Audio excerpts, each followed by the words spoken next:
गुज़िश्ता कुछ दिनों से ये तफसीलात सामने आ रही थी कि हुकूमत सुप्रीम कोर्ट के चीफ जस्टिस की मुद्दत मुलाजमत को 3 साल के लिए फिक्स करने या सुप्रीम कोर्ट के जजेस की रिटायरमेंट की उम्र 65 साल से बढ़ाकर 68 साल करने से मुताल्लिक आईनी तरामीम पर गौर कर रही है।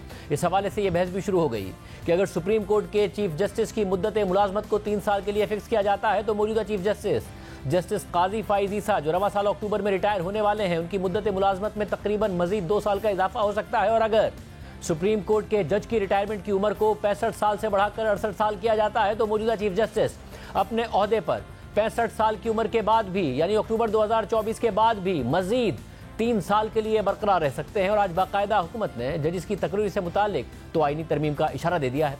चीफ जस्टिस काजी फाइजा की ज़ेर सदारत आज जुडिशल कमीशन का इजलास हुआ, जिसमें justice Mansoor Ali Shah, justice Munib Akhtar, justice Aminuddin Khan और जस्टिस याया आफरीदी शरीक हुए। इसके अलावा इजलास में वफाकी शरीयत अदालत और चारों हाई कोर्ट्स के चीफ जस्टिस समेत वफाकी वजीर कानून आजम नजीर तारड़, अटॉर्नी जनरल मंसूर उस्मान अवान और जस्टिस रिटायर मंजूर मलिक भी मौजूद थे। और वजीर कानून ने आज बाकायदा जुडिशल कमीशन को बताया है कि सुप्रीम कोर्ट, हाई कोर्ट और वफाकी शरीयत अदालतों के जजिस की तकर्री से मुतालिक हुकूमत आईनी तरमीम पर गौर कर रही है और जुडिशल कमीशन ने इस बात को अपने एलामिये का हिस्सा बनाया है। जुडिशल कमीशन की जारी करदा एलामिये के मुताबिक इजलास शुरू होते ही वजीर कानून आजम नजीर तारड़ ने कमीशन का इजलास मौखर करने की दरख्वास्त की और कहा कि हुकूमत आइन के आर्टिकल 175A में तरमीम पर गौर कर रही है जो जजेस की तकर्री से मुतालिक है। एलामिये के मुताबिक वजीर कानून का कहना था कि इम्कान है कि आइनी तरमीम से जुडिशल कमीशन की साख तब्दील हो जाए, जबकि जस्टिस याया आफरीदी ने तजवीज़ दी कि क्योंकि हुकूमत आइन में तरामीम का सोच रही है तो मौजूदा इजलास को मौखर कर दिया जाए। और फिर जुडिशल कमीशन के तमाम अराकीन ने कमीशन का इजलास मुलतवी करने पर इत्तफाक किया एलामिये के मुताबिक, मगर कमीशन के अराकीन ने यह भी कहा है कि इससे जजिस की तकर्री का अमल नहीं रुकना चाहिए और मौजूदा रूल्स के तहत आला अदलिया में तकर्रियों का अमल जारी रखने पर इत्तफाक किया गया है। इस वक्त हुकूमत किन आइनी तरामीम पर गौर कर रही है और इसके अलावा इस्लामाबाद हाई कोर्ट के 6 जजेस जिन्होंने अदालत में इदारों की मुदाखलत से मुताल्लिक सुप्रीम जुडिशल काउंसिल को खत लिखा था और यह दावा किया गया था कि एक जज के घर से खुफिया कैमरे बरामद हुए हैं। इस हवाले से गुज़िश्ता दिनों ये तफसीलात सामने आई कि इस्लामाबाद हाई कोर्ट के जजेस ने इस वाक़े से मुताल्लिक वज़ीर कानून आजम नज़ीर तारड़ और अटॉर्नी जनरल मंसूर उस्मान अवान को आगाह कर दिया था। इस बात में कितनी सदाकत है कि जब गुज़िश्ता हुकूमत थी PDM की उसी वक्त आगाह कर दिया गया था। सब पर बात करेंगे। हमारे साथ मौजूद है खुद वफाकी वजीर कानून आजम नज़ीर तारड़ साहब। तारड़ साहब, बहुत शुक्रिया हमें शो ज्वाइन करने के लिए। आज जुडिशल कमीशन का इजलास हुआ, मौखर कर दिया गया। आपने कहा कि आईनी तरमीम होने जा रही है, क्या आईनी तरमीम होने जा रही है? बहुत शुक्रिया शाहजेब जी। थोड़ा सा मैं इसे रीफ्रेज कर दूंगा। मैंने आज क्योंकि सारा कमीशन इकट्ठा था और उस पर ये 1-2 रोज की डिलिब्रेशन होनी थी, जो रूल मेकिंग की तजावीज़ थी उनको फाइनलाइज करना था, तो मैंने उन्हें इन्फॉर्म किया कि जो कोलिशन पार्टनर्स हैं पार्टीज़, उनके क्योंकि मैनिफेस्टो में ये था जुडिशल रिफॉर्म्स का एजेंडा, पाकिस्तान मुस्लिम लीग नून, पाकिस्तान पीपल्स पार्टी, इवन जो हमारे मुत्तहिदा कौमी मूवमेंट के दोस्त हैं वो भी और दीगर हमारे साथी जो हैं, इवन ये बात अपोजिशन ने भी मुख्तलिफ औकात में की कि जो मौजूदा तरीक़ेकार है आइन के आर्टिकल 175 में, उसमें जो पार्लिमान का या हुकूमत का किरदार है वो बिल्कुल उसको डिमिनिश कर दिया गया है, उसकी काफ़ी हद तक नफ़ी हो चुकी है और उसकी हैसियत पार्लिमानी कमेटी कीजिए वो एक रबर स्टाम्प से ज़्यादा नहीं है।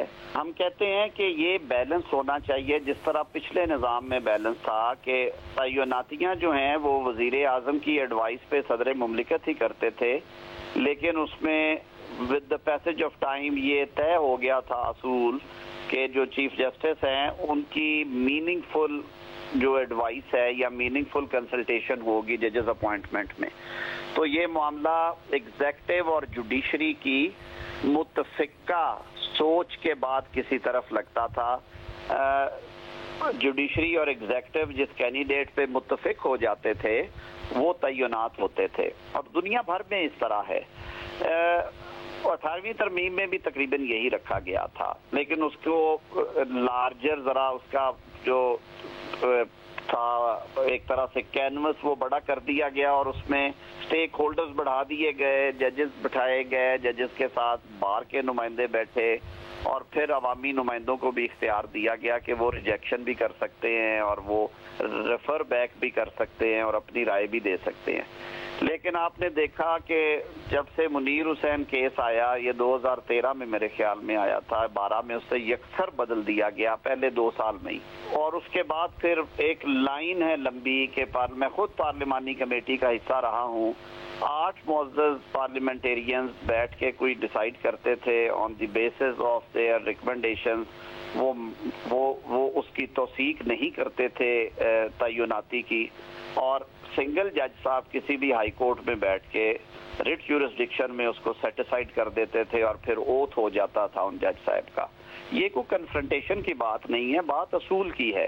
हम चाहते हैं कि जो एग्जेक्टिव और जुडिशरी ने ये एक्सरसाइज दुनिया भर में मिलके करते हैं, बल्कि कई ममालिक में जुडिशरी का रोल बड़ा डिमिनिश्ड है। आपने अमेरिकन सिस्टम देखा होगा, पार्लियामेंट्री हेयरिंग्स होती हैं, उसके बाद जजेस की कंफर्मेशन हो, और बहुत सारे ममालिक है, कईयों में मिक्स कमीशन है कि पार्लियामान और जजेस एक जगह पे बैठ के ये काम करते हैं। कई जगह पे हमारे वाला पुराना है कि चीफ जज भेजते हैं प्राइम मिनिस्टर को और वो अपॉइंट कर देते हैं। तो ये बहुत सारी हमारे पास एग्जांपल्स हैं।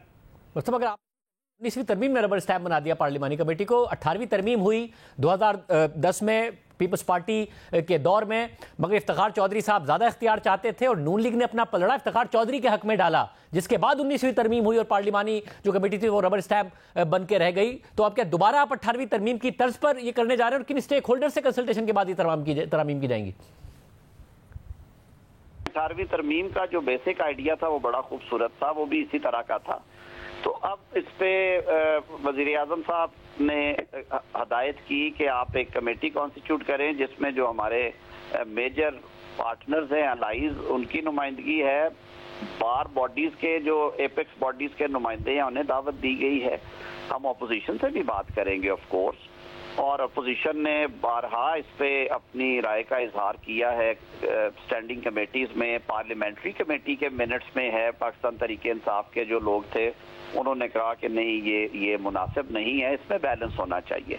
तो ये नेक नीति से किया जा रहा है। मकसद सिर्फ ये है कि जो एतराज़ात आते हैं लोगों की तरफ से, और जो हमारी एपेक्स बार बॉडीज हैं, संजीदा वकला हैं कि जी तय्युनातियाँ जो हैं उनका मयार वो नहीं है जो होना चाहिए, और मेरिट कंप्रोमाइज नजर आया है हमें कई मौके पे, उसका तदारुक भी करना और उस इंप्रेशन को ज़ायल करना जरूरी है।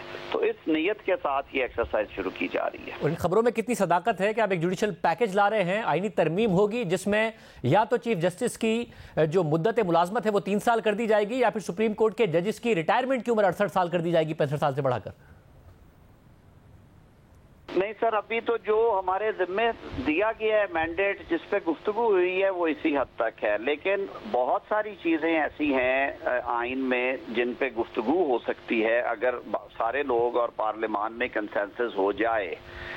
मैं इस पे अभी इसलिए नहीं करूंगा कि मुझे ये अभी तक टास्क बतौर लॉ मिनिस्टर के सौंपा नहीं गया। इस पे मैं सुन रहा हूँ कुछ अरसे से मुख्तलिफ कॉर्नर से कि जी ये एक तजवीज़ है। मैं इसको यकसर मुस्तरद इसलिए नहीं करूंगा कि कल को कोई किसी कॉर्नर से अगर ये तजवीज़ आती है किसी पार्लिमानी पार्टी की तरफ से या किसी हवाले से भी, तो उनका हक होगा।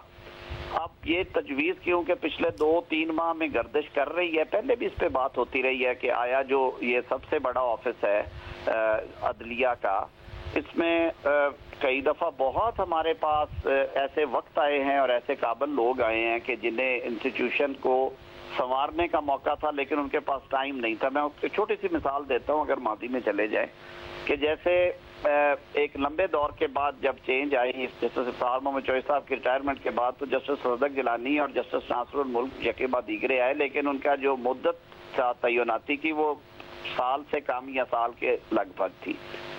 कई दफा हमने ये भी देखा कि जस्टिस जवाद ख्वाजा साहब को सिर्फ 15 रोज या 35 रोज मिले। तो ये उतार चढ़ाव आते रहे हैं। इस पे बार बॉडीज की अपनी राय है, मुख्तलिफ लोगों की राय है, लेकिन मैं आई एम स्टेटिंग ऑफिशियली स्टेटिंग कि मुझे ऐसी कोई अभी इंटरेस्टमेंट नहीं है ministry of law and justice को।